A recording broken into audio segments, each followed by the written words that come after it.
We are counting down the 7 most misleading coffees sold in the UK, brands that promise 100% coffee but secretly rely on cheap fillers, harsh processing, or low-grade blends that leave your cup a lot less genuine than you think. From supermarket staples hiding flavor shortcuts to household names using intense industrial methods, each entry exposes how quality and purity are quietly sacrificed. Which coffee is the furthest from the real thing? Let us begin the countdown with number 7. Lidl's Bellarom coffee, a fixture on discount shelves across the UK, owes its bargain price to a relentless focus on sourcing the cheapest possible beans. Procurement records show that Lidl pays 15 to 20% less per tonne for Bellarom's Robusta heavy blend compared to other supermarket-owned labels.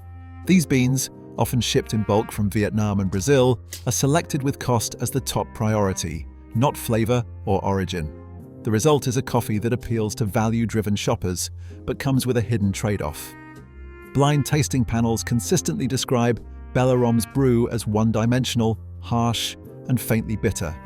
There is little of the smoothness or complexity found in higher-quality Arabica blends. The aroma is faint, the flavour profile flat, and any hint of sweetness or fruitiness is replaced by a lingering, almost medicinal edge. Sensory scientists point to the heavy use of low-grade Robusta and aggressive high-temperature processing as the main culprits. The beans are roasted and granulated in a way that strips out much of the natural oil and aromatic compounds, leaving behind a cup that feels more functional than enjoyable. For shoppers, the appeal is clear. Bellarom undercuts nearly every competitor on price, but that low shelf tag comes at the expense of real coffee character. While there is no evidence of chemical adulteration or added fillers, the relentless drive for the lowest sourcing cost means that what ends up in the jar is coffee in name, but a shadow of what true, carefully sourced coffee can be. Bellarom sets the tone for this countdown, where the pursuit of savings means sacrificing quality, and the first thing to go is genuine coffee flavour. Morrisons instant coffee sits on thousands of UK kitchen shelves, promising a full-bodied cup at a budget price. But beneath that familiar green label, the real story lies in what happens during production. Unlike specialty coffees that rely on careful roasting and gentle drying, Morrisons uses industrial spray drying, a process that transforms liquid coffee extract into dry granules by blasting it with hot air. The result is fast, efficient, and cheap, but it comes at a steep cost to quality. Under the microscope, spray-dried instant coffee tells its own story. Scientific studies reveal granules with a dense, collapsed structure, smooth spheres with little to no visible pores. This is a stark contrast to freeze-dried coffee, which retains a sponge-like open texture that preserves more of the original bean's architecture. The difference is not just cosmetic. Those missing pores mean less surface area for natural coffee oils to cling to, and those oils are essential for both aroma and mouthfeel. Lab comparisons show that a brewed cup of Morrisons Instant contains about 40% less surface oil than a freeze-dried control sample. These oils are where much of coffee's flavour and aroma originate. When spray drying strips them away, the result is a flat, muted cup that lacks the complexity and richness of real, freshly ground coffee. Sensory panels describe the taste as one-dimensional, with little of the roundness or lingering finish found in higher quality brews. For shoppers scanning the shelf, the granules might look the same as any other instant. But the science is clear. Spray drying damages the coffee at a cellular level, leaving behind a product that is technically 100% coffee, but missing much of what makes coffee worth drinking. The label may promise purity, but the process delivers something far less satisfying. For those chasing real flavour, it pays to look beyond the price tag and to ask how your coffee is actually made. Tesco instant coffee lines supermarket shelves with the promise of a simple, satisfying cup. Yet a closer look at its chemistry reveals a story far more complicated than the label suggests. Unlike fresh roasted beans or even higher-end instants, Tesco's blend is built from bulk commodity beans, often Robusta, sourced via third-party contracts that rotate with each procurement cycle. The packaging avoids any origin details, leaving shoppers with little idea of where their coffee actually comes from or what is inside. Laboratory analysis of instant coffee using headspace, gas, chromatography, mass spectrometry shows a pattern hard to ignore. In Tesco's Instant, the volatile aroma profile is dominated by a sharp spike in furfuryl mercaptan, a compound responsible for the roasted coffee smell. In natural whole bean coffee, this marker appears in balance with dozens of other aromatic compounds. But in Tesco's product, the spike is pronounced, indicating something is out of sync with how real coffee should smell. Food scientists point out that this kind of imbalance is a telltale sign of aroma reintroduction, a common industry trick used to mask the loss of natural flavor during high heat, industrial spray drying. The process strips away delicate oils and subtle aromatics, leaving a bland, hollow base that manufacturers then try to rescue with concentrated aroma compounds, sometimes recovered from coffee, sometimes synthesized. The result is a brew that smells stronger than it tastes. Blind taste panels repeatedly describe Tesco Instant as thin and chemically sharp, with an artificial note that lingers on the palate. The label lists only coffee, but the absence of any bean origin or roasting details, combined with the lab's chemical fingerprint, raises questions about what 100% coffee really means in practice. Regulatory loopholes in the UK and EU allow for the reintroduction of coffee-derived aromas without explicit disclosure, provided the compound originated from coffee at some point in the process. For the consumer, this means the cup in hand may be technically pure, but the experience is engineered, built on a foundation of lost flavor, then reconstructed with lab-managed aroma. Tesco's approach does not cross into outright adulteration, but it does blur the line between authentic coffee and a chemically adjusted substitute, leaving drinkers with a product more about meeting cost targets than capturing the true character of the bean. Carte Noire built its reputation in France on pure Arabica blends and a bold aromatic profile. Yet the jars found on UK shelves tell a different story, one that begins with a quiet contract change in 2016.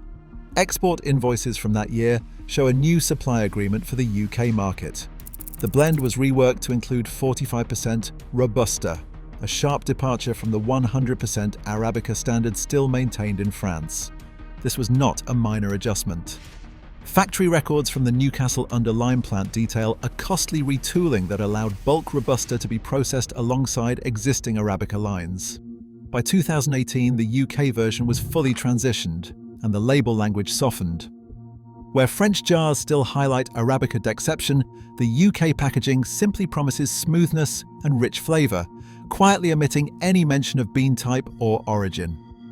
Packaging comparisons make the differences plain. The French version lists origin regions and roast strength. The UK label offers only vague descriptors and a generic coffee ingredient list. Marketing copy for the UK market began to emphasise affordability and everyday luxury, a deliberate shift from the aspirational tone used in continental advertising. Behind-the-scenes supplier contracts confirm that Robusta heavy lots were secured from Vietnam and Brazil to meet the new blend requirements, driven by cost targets and the belief that UK consumers preferred a milder, less acidic cup. Industry experts are candid about the impact. A specialty roaster, after cupping both versions side by side, described the UK Carte Noire as muted, flat, and lacking the depth and perfume of the original. Laboratory analysis supports this verdict, showing a marked drop in key aromatic compounds in the UK blend, consistent with higher Robusta content and more aggressive processing. The result is a coffee that shares the name and branding of its continental cousin, but delivers a fundamentally different and less authentic experience. For shoppers, the lesson is clear. Identical branding does not guarantee identical coffee. Checking the fine print when it exists can reveal more than marketing spin. If true coffee character matters, the differences between markets are worth more than a glance. Carte Noire's UK instance stands as a case study in how brands adapt and sometimes compromise for regional tastes and margins. Douwe Egberts has long traded on its Dutch heritage and the promise of a smooth, comforting cup. But the UK blend found on British supermarket shelves takes a calculated approach to coffee that goes beyond simple cost-cutting and rough processing. Import audits from the past 2 years show that up to 30% of the blend is made up of softened Robusta fractions, lower-grade segments of the coffee bean chosen not for their flavour, but for their ability to dilute bitterness and mask defects. These soft fractions arrive under generic commodity codes, making it nearly impossible for the average shopper to trace their origin or quality. Sensory analysis reveals what this means in the cup. A trained tasting panel described the Douwe Egberts UK blend as having muted acidity and an almost syrupy sweetness, with very little of the brightness or complexity typically found in higher quality Arabica coffees. One panelist said it is smooth, but in a way that feels engineered, like the rough edges have been sanded down until there is nothing left to grab onto. A senior roaster familiar with industrial blending explained the strategy behind these choices. You can take rough, low-grade Robusta and blend it with soft fractions to create a base that is bland but inoffensive. Then, with a few minor tweaks, maybe a touch of darker roast or a hint of reintroduced aroma, you end up with a product that is easy to drink, but far from authentic. This is not accidental. The Douwe Egberts UK blend is designed to be as neutral and palatable as possible, smoothing out any harshness that might put off mainstream drinkers. But that comes at the expense of genuine coffee character. Instead of celebrating the bean's natural qualities, the blend relies on fraction engineering and taste masking to cover up what is missing. For consumers, the result is a cup that is technically coffee, but one where depth, origin, and real flavor have been traded away for consistency and ease. The label may promise a classic experience, but the reality is a carefully constructed illusion that leaves true coffee lovers searching for something more. Kenco Instant, a staple in British homes and break rooms, offers a lesson in how modern supply chains can undermine even the most familiar products. On the surface, every jar looks the same, yet laboratory analysis tells a different story. High-performance liquid chromatography, HPLC, was used to test 6 jars of Kenco Instant purchased from different UK supermarkets over a 3-month period. The results showed chemical fingerprints that varied far more than consumers might expect.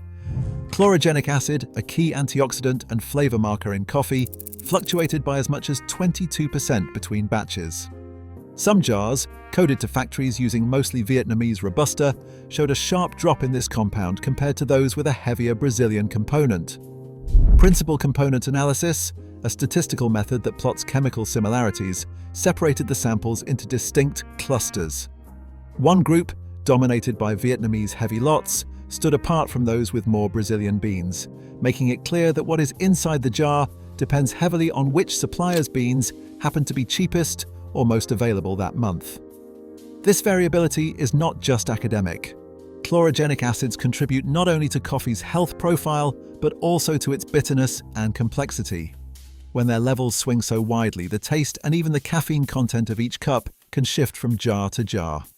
Consumer complaints about Kenco Instant often mention inconsistency, one batch tasting flat and dull, the next noticeably harsher or more bitter. This is not a matter of personal taste, but a reflection of real, measurable chemical differences caused by a constantly changing blend of beans and processing methods. The reliance on low-cost Robusta, especially from Vietnam, is a key driver. Robusta offers higher yields and more caffeine, but it is also more prone to harshness and lacks the subtlety of Arabica. To smooth out these rough edges, Kenco's blenders adjust roast profiles and batch composition on the fly, but the end result is a moving target. For shoppers, the implication is clear. 2 jars with identical labels can deliver noticeably different coffee experiences. The label says 100% coffee, but the reality is a blend engineered for price, not purity or consistency. The next time you reach for Kenco Instant, the contents may be anyone's guess. For those seeking a reliable cup, the only real solution is to look for brands that publish detailed sourcing and batch information, or to move away from mass-market instant altogether. As the countdown nears its end, Kenco stands as a warning.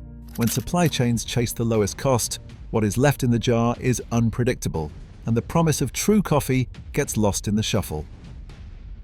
Nescafe Original UK blend sits at the top of supermarket coffee sales in Britain, yet it is the clearest example of how far instant coffee can drift from the promise of authenticity. At the heart of the formula lies a high proportion of Robusta beans, mostly sourced from Vietnam. These beans are chosen for their low cost and high yield, not for nuanced flavor or aroma.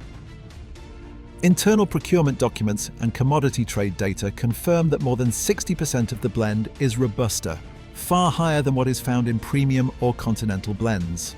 The rest is bulk Arabica, often from Brazil, rarely with any traceable origin or specialty grade. The defining step in the making of Nescafe Original is aggressive spray drying. This aggressive process blasts liquid coffee extract through a hot chamber, transforming it into granules in seconds. The speed and heat are efficient for mass production, but devastating for the coffee's natural chemistry. Laboratory analysis using headspace gas chromatography, mass spectrometry, reveals the consequences. The number of volatile aroma compounds in Nescafe Original is about 70% lower than in freshly ground whole bean Arabica. The chromatograms show a landscape stripped bare.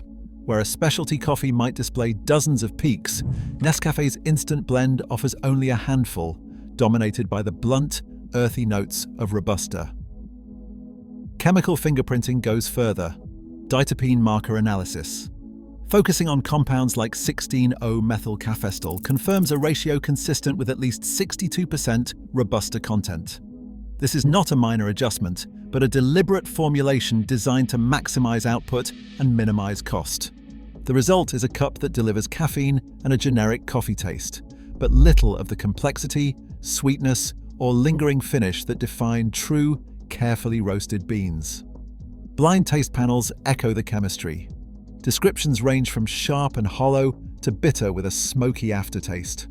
The aroma is faint and the mouthfeel thin, traits directly linked to the loss of volatile oils and the dominance of Robusta's simpler, harsher profile. For UK shoppers, the impact is enormous. Nescafe Original holds a commanding share of the instant coffee market, meaning millions of cups each day are brewed from a product that falls far short of its 100% coffee promise.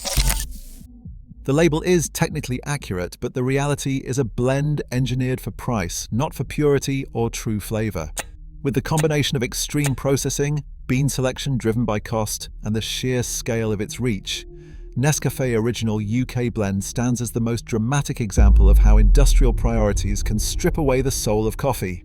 For those seeking real coffee character, the evidence is clear. What is in the jar is a distant echo of the genuine article. Across all 7 coffees, one pattern stands out.